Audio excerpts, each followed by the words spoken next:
5 மணி செய்திகளை தொகுத்து வழங்குவதற்காக நான் ஆர் தேவப்பிரியன். இந்த நேரத்திற்கான தலைப்புச் செய்திகளை பார்க்கலாம். ஜம்மு காஷ்மீரில் அடுத்த மாதம் 18ஆம் தேதி முதல் 3 கட்டங்களாக சட்டப்பேரவை தேர்தல். தலைமை தேர்தல் ஆணையர் ராஜீவ்குமார் அறிவிப்பு. ஹரியானா மாநிலத்தில் ஒரே கட்டமாக அக்டோபர் 1ஆம் தேதி சட்டப்பேரவை தேர்தல். ஜம்மு காஷ்மீர், ஹரியானா தேர்தல்களில் பதிவாகக்கூடிய வாக்குகள் அக்டோபர் 4ஆம் தேதி எண்ணப்படும் என்றும் அறிவிப்பு. 2022ஆம் ஆண்டுக்கான தேசிய திரைப்பட விருதுகள் அறிவிப்பு. சிறந்த தமிழ் படமாக பொன்னியின் செல்வன் முதல் பாகம் தேர்வு.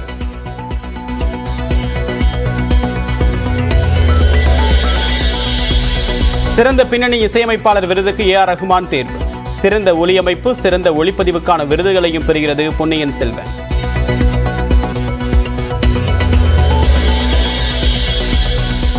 சிறந்த நடிகைக்கான விருதை திருச்சிற்றம்பலம் படத்திற்காக பெறுகிறார் நித்யா மேனன். கன்னட படமான காந்தாரா படத்தில் நடித்த ரிஷப் ரெட்டி சிறந்த நடிகராக தேர்வு.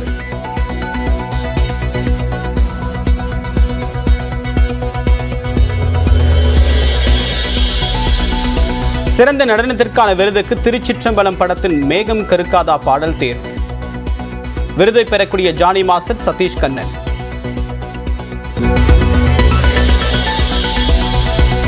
தேசிய விருது பெறும் திருச்சிற்றம்பலம் படக்குழுவுக்கு நடிகர் தனுஷ் வாழ்த்து.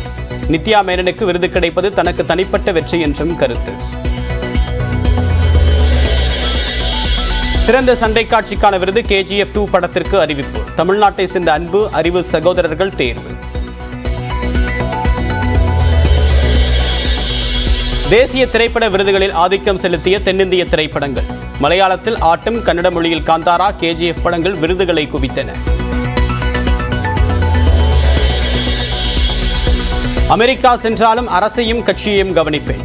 திமுக மாவட்ட செயலாளர்கள் கூட்டத்தில் முதலமைச்சர் மு க ஸ்டாலின் பேச்சு. 2026 சட்டமன்ற தேர்தலுக்கான வியூகத்தை எடப்பாடி பழனிசாமி வகுப்பார் என்று அதிமுக அவசர செயற்குழு கூட்டத்தில் தீர்மானம்.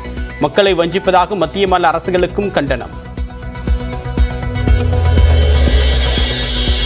தமிழ்நாடு முழுவதுமாக விரைவில் சுற்றுப்பயணம் மேற்கொள்ளப் போவதாக எடப்பாடி பழனிசாமி பேச்சு. 2026 அதிமுக ஆட்சி அமைக்க வேண்டும் என்றும் செயற்குழுவில் தீர்மானம் நிறைவேற்றும்.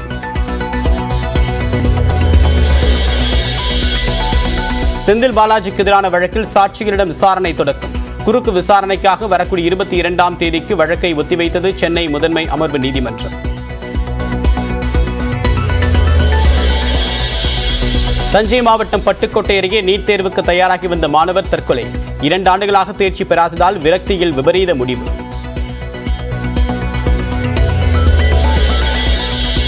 கொரோனா காலத்தில் வாங்கிய கடனுக்கு நிறுவனத்தை எழுதி கொடுக்குமாறு மிரட்டியதாக கந்துவட்டி கும்பல் மீதான வழக்கு. CBCID போலீசார் வழக்கு பதிவு செய்து விசாரணை மேற்கொள்ள உயர்நீதிமன்ற மதுரை கிளை உத்தரவு. வடகிழக்கு பருவமழை எதிர்கொள்ள நடவடிக்கை. முன்னேற்பாட்டு பணிகள் குறித்து சென்னையில் மூத்த அமைச்சர்கள் ஆலோசனை.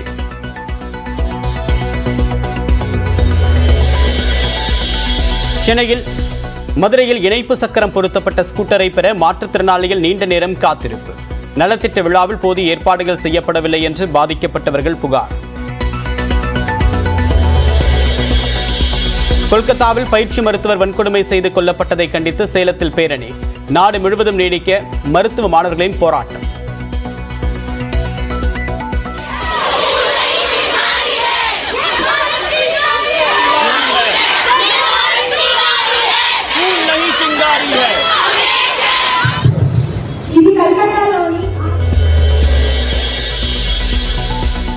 மருத்துவர்கள், மருத்துவ பணியாளர்கள் தாக்கப்பட்டால் 6 மணி நேரத்திற்குள்ளாக FIR பதிவு செய்ய வேண்டும். மத்திய சுகாதாரத்துறை அதிரடி உத்தரவு.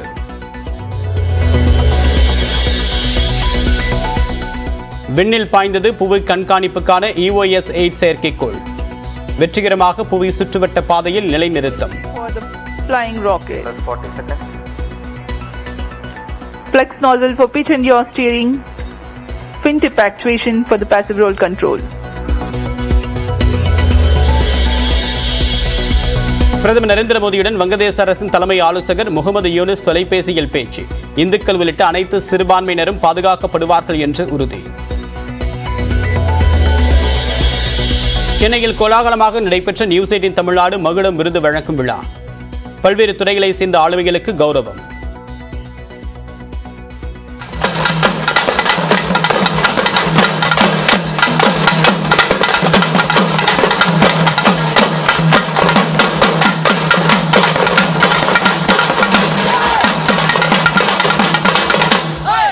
வடகிழக்கு பருவமழை எதிர்கொள்ள எடுக்கப்பட்டு வரக்கூடிய முன்னெச்சரிக்கை நடவடிக்கைகள் குறித்து ஆய்வுக் கூட்டம் சென்னை ரிப்பன் மாளிகையில் நடைபெற்று வருகிறது. தொடர்பான கூடுதல் தகவல் நேரம் செய்தியாளர் செல்வகுமார், எதற்காக இந்த ஆலோசனை, என்னென்ன விஷயங்கள் எல்லாம் இதில் கவனிக்கப்படுது? வடகிழக்கு பருவமழையை முன்னிட்டு சென்னை மாநகரம் முழுக்க எடுக்கப்பட்டிருக்கக்கூடிய முன்னெச்சரிக்கை நடவடிக்கைகள் என்ன என்பது குறித்த ஒரு விரிவான ஆய்வுக் கூட்டம் அமைச்சர்கள் உதயநிதி ஸ்டாலின், KN நேரு, ஏவா வேலு, சேகர் பாபு மற்றும் மா சுப்பிரமணியன் உள்ளிட்ட அமைச்சர்கள் பங்கேற்றிருக்கிறார்கள். அதே போல சென்னை மாநகர மேயர், பல்வேறு துறை சார்ந்த நெடுஞ்சாலைத்துறை, நீர்வளத்துறை, வருவாய்த்துறை, பேரிடர் மேலாண்மை, மெட்ரோ ரயில் நிர்வாகம் உள்ளிட்ட பல்வேறு துறையினுடைய செயலாளர்கள், அரசு உயர் அதிகாரிகள் பங்கேற்றிருக்கிறார்கள். சென்னையை பொறுத்தவரையில் பருவமழை வருகிற போது நீர் தேங்குவது என்பது தொடர்ந்து இருந்து கொண்டிருக்கிறது. இதை சமாளிப்பதற்கு எடுக்கப்பட்டிருக்கக்கூடிய நடவடிக்கை என்ன, தூர்வாரும் பணிகள் எந்த அளவுக்கு நடைபெற்றிருக்கிறது என்பது குறித்த ஒரு விரிவான ஆலோசனை கூட்டம் நடைபெற்றுக் கொண்டிருக்கிறது. அதில் சட்டமன்ற நாடாளுமன்ற உறுப்பினர்களும் பங்கேற்றிருக்கிறார்கள். அதில் குறிப்பாக நாடாளுமன்ற உறுப்பினர் தயாநிதி மாறன் பேசுகிற போது, இன்னமும் வட சென்னையினுடைய பல பகுதிகளில் பார்க்கிற போது மழை நீர் தேங்கி நிற்கிறது, மக்கள் எங்களை கேள்வி கேட்கிறார்கள், இன்னமும் எத்தனை ஆண்டுகள் தான் இதை முடிப்பதற்கு திட்டமிட்டிருக்கிறீர்கள் என்ற கேள்விகளை அதிகாரிகள் மத்தியில் முன்வைத்துக் கொண்டிருக்கிறார். அதே போல அமைச்சர் KN நேருவும் மழைநீர் வடிகால் பணிகள் மிகவும் துரிதமாக நடைபெற்றிருக்கிறதா என்ற கேள்வி எழுந்திருக்கிறது. ஒவ்வொரு மழையின் போதும் பொதுமக்கள் படக்கூடிய இன்னல்கள் நமக்கு பெரும் ஒரு கெட்ட பெயரை ஏற்படுத்தி தரக்கூடியதாக அமைந்திருக்கிறது. எனவே அதிகாரிகள் மெத்தன போக்கை கைவிட்டு இதை முழுமையாக விரைந்து பணிகளை முடிப்பதற்கு தேவையான நடவடிக்கை எடுக்க வேண்டும் என்று வலியுறுத்தி வருகிறார். இதன் காரணமாக இந்த கூட்டத்தில் பெரிய விவாதமே நடைபெற்றுக் கொண்டிருக்கிறது. மழைநீர் வடிகால் பணிகளை பொறுத்தமட்டில் 90% பணிகள் முடிந்துவிட்டன என்று சொல்லப்பட்டாலும் கூட 2026 வரையிலும் இந்த பணிகள் நடைபெறுவதற்கான சூழல் இருக்கும் என்றே தெரிய வருகிறது. இதனை அதிகாரிகள் குறிப்பிட்டிருப்பதால் அதற்கு வாய்ப்பே இல்லை, இன்னும் 6 மாத காலத்திற்குள் அனைத்து பணிகளையும் முடித்து சென்னையில் நீர் தேங்காத ஒரு சென்னையினுடைய சூழலை ஏற்படுத்தி தர வேண்டியது உங்களுடைய பொறுப்பு என்றும் தற்போது உத்தரவுகள் பிறப்பிக்கப்பட்டுக் கொண்டிருக்கின்றன. எனவே கடைசியாக பேசக்கூடிய உதயநிதி ஸ்டாலினும் இதை வலியுறுத்துவார் என்று எதிர்பார்க்கப்படுகிறது. எனவே அதிகாரிகள் மிகுந்த ஒரு கலக்கத்தில் இருக்கக்கூடிய சூழலாக இந்த மாநகராட்சி ஆலோசனை கூட்டம் நடைபெற்றுக் கொண்டிருக்கிறது. தகவலுக்கு நன்றி செல்வகுமார்.